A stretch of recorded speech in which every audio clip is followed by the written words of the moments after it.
So good morning everyone. I welcome you all to 5 AM Crack Prelims Series में. So let's discuss today's topics.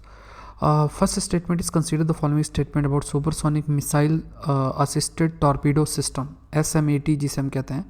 Recently successfully launched from Abdul Kalam Island, formerly known as Wheeler Island of the Odisha coast. The system has been designed to enhance anti-submarine warfare capability far beyond the conventional range of torpedo.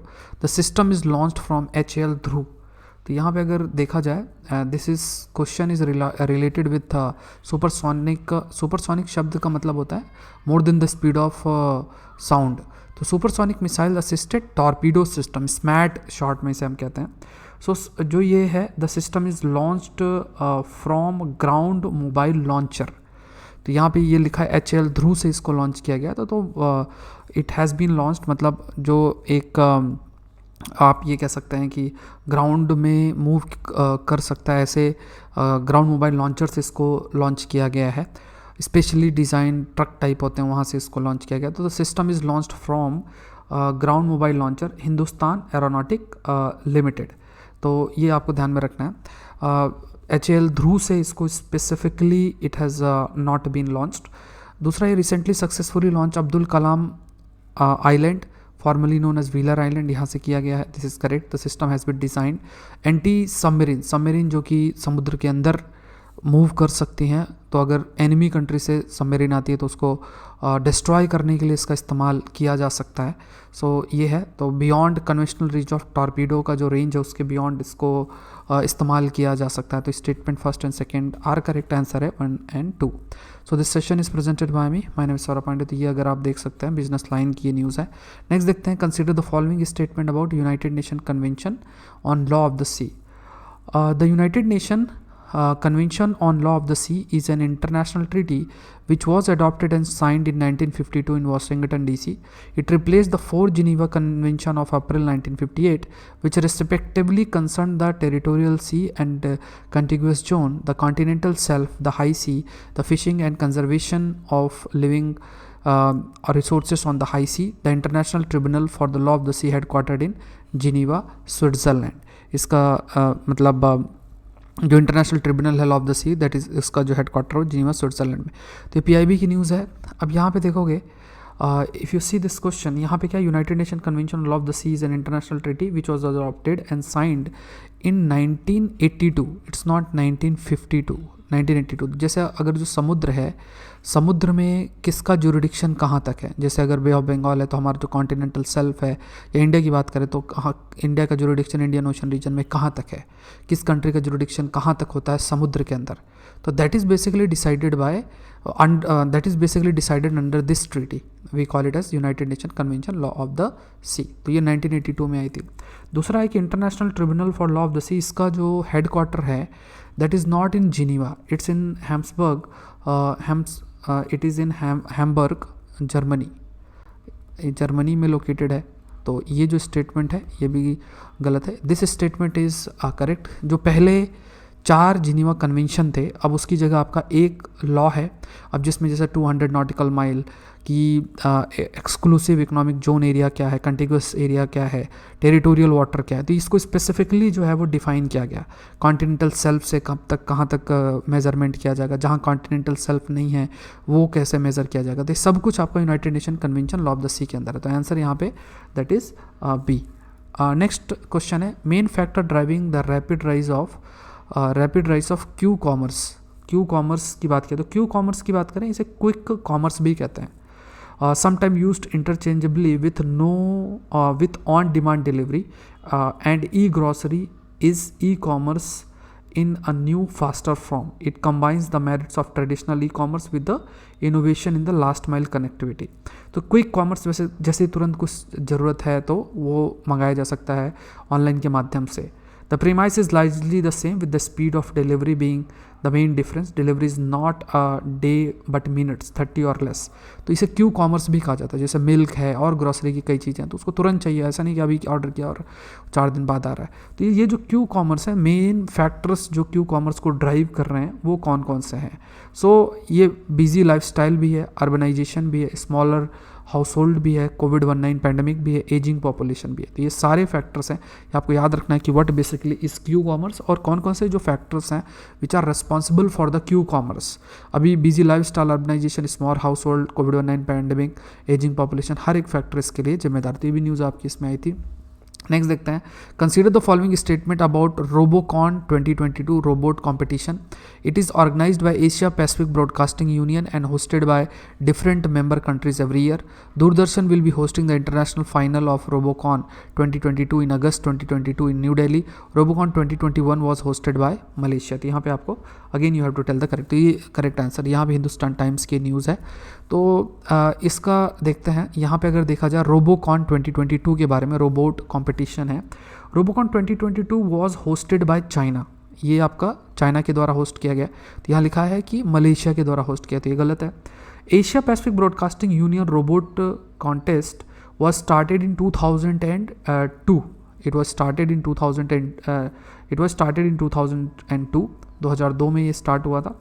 wherein robot constructed by different team competed against each other to complete task in a given time frame। अलग अलग task robots के द्वारा complete करना, देखना कौन कितना जल्दी कर पाता है उसको देखना। The contest AIIMS for friendly competition and friendship among youngsters with similar interest in the 21st century as well as help advance engineering and broadcasting technology in the region। तो जो रोबोट बना रहे हैं उनके आपस में कंपटीशन होता है। Doordarshan will be the hosting the international finals और Robocon 2022 in August 2022 in New Delhi. ये सही है।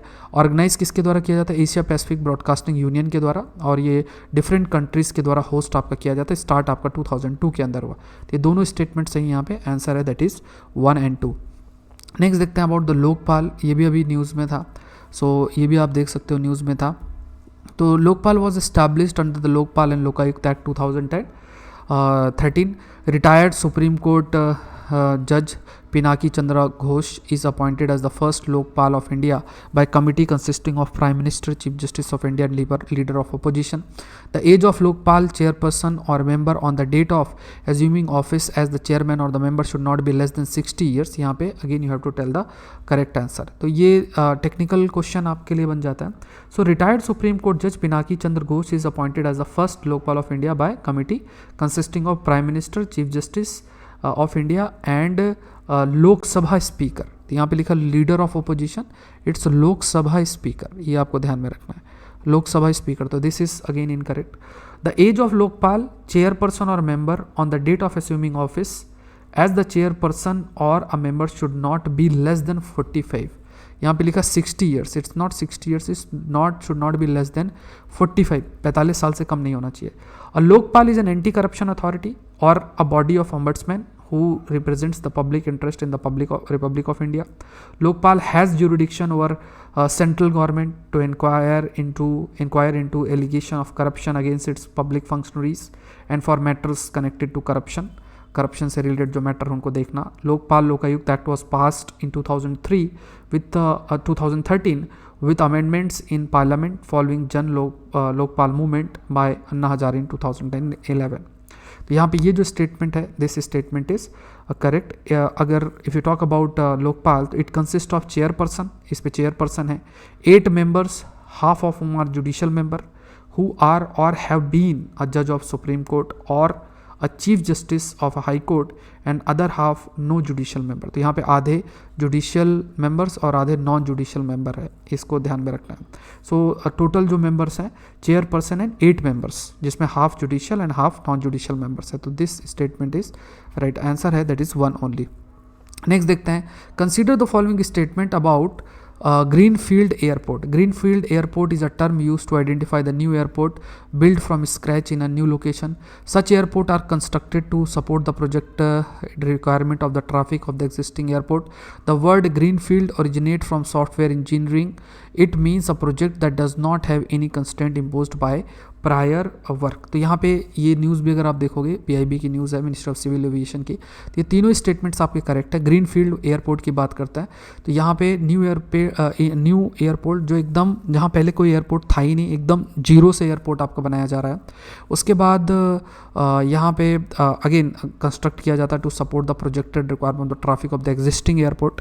तो ऑलरेडी एक एयरपोर्ट है और फिर नया एयरपोर्ट बनाया जा रहा है जिससे कि जो नया एयरपोर्ट है उसको सपोर्ट मिले। Greenfield originate from software engineering, it means a project does not have any constraint imposed by prior work. एक नए तरीके से यहाँ पे चीज़ें स्टार्ट होंगी, ऐसा नहीं कि पहले जो है उसी को एक्वायर किया और वहाँ पे आप बना रहे हो। तो ये ध्यान में रखा, तीनों स्टेटमेंट्स आपके सही हैं, आंसर 1, 2 एंड 3। अगर आप सेशन लाइव देख रहे हैं तो लाइक बटन आप जरूर से प्रेस करें। और ये जो सेशन है ये मंडे टू फ्राइडे है, सैटरडे संडे का जो टॉपिक्स हैं that we will cover on Monday. Next question देखते हैं, consider the following statement of wholesale price index. इसका भी देखोगे, ये भी हिंदू का है। It tracks the prices of goods and services purchased by consumers. The numbers are released by economic adviser in the ministry of commerce and industry. The purpose of WPI is to inspect movement in the price of goods that reflect supply and demand in the country, construction in industry, construction and manufacturing. यहाँ पे आपको you have to tell the correct answer. तो यहाँ पे अगर if you read it carefully, so wholesale price index or WPI measure the change in the price of goods sold and traded in bulk by wholesale business to the other business। तो यहाँ पे जैसे एक consumer है, उसके बाद retailer है, इसके बाद होलसेलर है। होलसेलर से रिटेलर खरीदेंगे, रिटेलर से आप क्या कंज्यूमर खरीदेंगे। तो रिटेलर से जो कंज्यूमर खरीदता है वो कंज्यूमर प्राइस इंडेक्स देखता है। और डिफरेंट बिजनेसेस को ये बेचना, ठीक है, तो होलसेल के अंदर बल्क में चीज़ें खरीदी जाती हैं और जो भी बिजनेस है ऐसा है, एक बिजनेस दूसरे को ऐसा सेल करता है, फिर वो फर्दर कंज्यूमर को सेल करता है। तो कंज्यूमर प्राइस इंडेक्स जो है वो which tracks the price of goods and services purchased by consumer. The index based of the index basket of WPI categories commodities की अगर हम बात करें तो 3 ग्रुप्स हैं इसमें। प्राइमरी आर्टिकल्स हैं, 3 वन इज़ प्राइमरी आर्टिकल्स हैं, फ्यूल एंड पावर है, एंड मैन्युफैक्चरर प्रोडक्ट्स है। ये 3 कैटेगरीज हैं। अप्रैल 2017 में government revise the base year of WPI to be 2011 and 12। तो बेस ईयर आपका 2011-12 है। WPI based inflation is used by government in preparation of physical trade and other economic policies. Based on WPI जो change हो रहा है उस basis में different जो पॉलिसी मेकिंग है वो भी आपकी की जाती है। तो यहाँ पे देखा जाए तो ये स्टेटमेंट और ये स्टेटमेंट आपका सही है, ये स्टेटमेंट आपका गलत है। तो जो आंसर है that answer is D, that is 2 and 3। सो आज के लिए इतना ही। आई होप ये सेशन आपके लिए हेल्पफुल रहा होगा। अनअकैडमी से आप जुड़ सकते हैं, इंडिया के टॉप एजुकेटर से लाइव पढ़ सकते हैं। Use this code SPLIVE code use करके आप ज्वाइन कर सकते हैं। अभी एनुअल प्राइस हाइक भी आपका होना है तो उससे पहले आप जो है ज्वाइन कर सकते हैं। UPSC CSE कॉम्बैट का भी आप हिस्सा जरूर से बने। 19 दिसंबर 11 बजे है, तो ये सारी चीज़ें आप जीत सकते हो। मेगा कॉम्बैट का आप हिस्सा बनोगे अगर। अगेन कोड यूज़ करना है, दैट इज़ SPLIVE। इस कोड का इस्तेमाल करके आप ज्वाइन कर सकते हैं। तो यहाँ पे जितने भी आप टेस्ट दे रहे हो तो वो आप वहाँ पे प्रैक्टिस भी कर सकते हो, जाके 11 बजे टेस्ट होगा। और ऑप्शनल के लिए आप मुझसे जुड़ सकते हैं, कोड यूज़ करना दैट इज़ SPLIVE।